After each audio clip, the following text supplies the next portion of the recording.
my fellow Americans.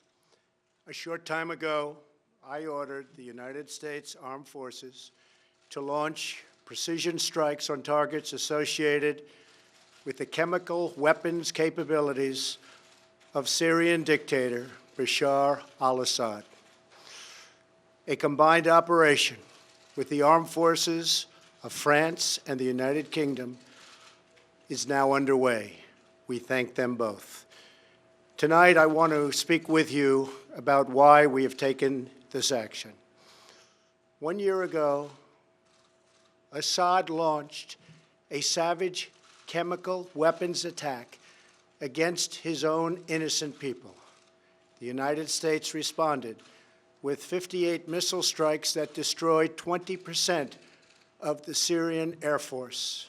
Last Saturday, the Assad regime again deployed chemical weapons to slaughter innocent civilians, this time in the town of Douma, near the Syrian capital of Damascus.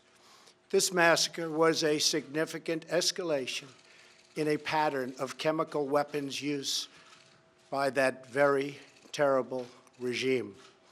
The evil and the despicable attack left mothers and fathers, infants and children thrashing in pain and gasping for air.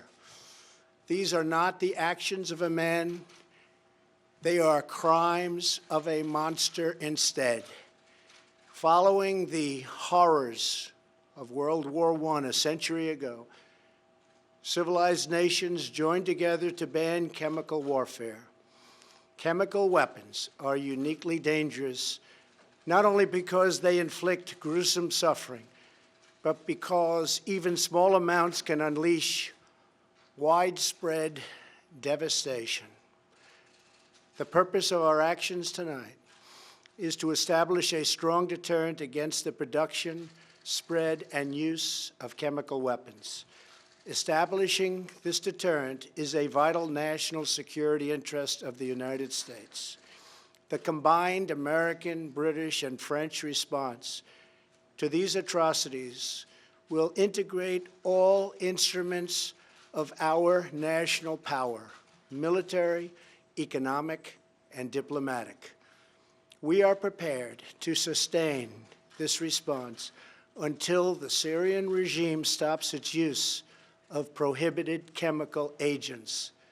I also have a message tonight for the two governments most responsible for supporting, equipping, and financing the criminal Assad regime. To Iran and to Russia, I ask, what kind of a nation wants to be associated with the mass murder of innocent men, women, and children? The nations of the world can be judged by the friends they keep. No nation can succeed in the long run by promoting rogue states, brutal tyrants, and murderous dictators.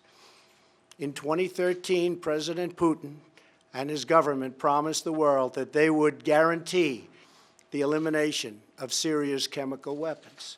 Assad's recent attack and today's response are the direct result of Russia's failure to keep that promise.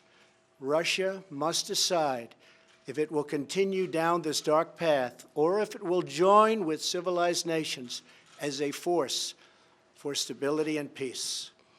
Hopefully, someday we'll get along with Russia and maybe even Iran, but maybe not. I will say this, the United States has a lot to offer.